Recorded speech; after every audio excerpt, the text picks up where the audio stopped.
The reason? Simply put, the atmosphere would have been toxic with too little or too much oxygen as a percentage in the atmosphere being highly lethal. Humans can only breathe oxygen during the long term at concentrations of between 19.5 and 23.5%, with the current percentage of oxygen in the atmosphere being 21%.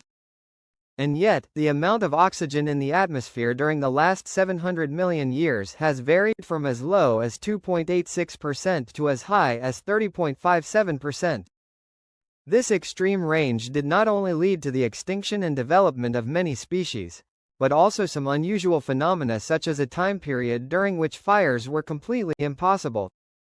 Before I elaborate on that point, when exactly could a hypothetical time traveler go back in Earth's geologic history and be able to breathe permanently unaided?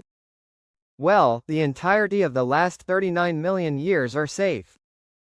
Oxygen levels. The only time you would have been able to witness non-avian dinosaurs would have been 83 to 66 million years ago, including the extinction event which wiped them out. You could also have witnessed Earth's worst mass extinction event caused by the Siberian Traps flood basalts 254 to 248 million years ago, or view the vast Carboniferous forests between 342 and 328 million years ago. You could also have witnessed the life of the early Devonian period 404 to 395 million years ago, or the emergence of the first land animals during the Silurian between 439 and 418 million years ago. But, to see the life of the Cambrian you would need to go into the ocean, as no land plants or animals existed between 528 and 508 million years ago. However, I want everyone to take this chart with a grain of salt, as I personally suspect that oxygen levels in parts of the Cretaceous and the majority of the Jurassic periods are too low in this diagram. Ancient fires. Why?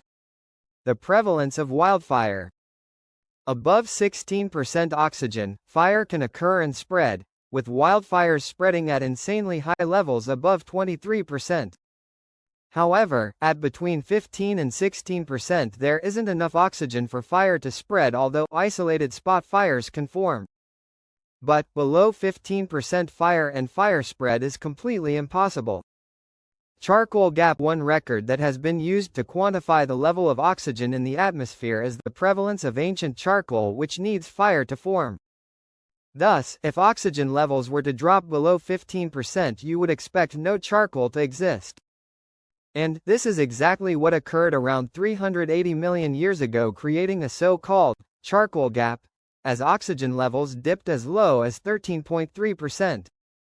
This chart suggests that a similar complete gap of charcoal should exist in the Jurassic, and yet this is not the case.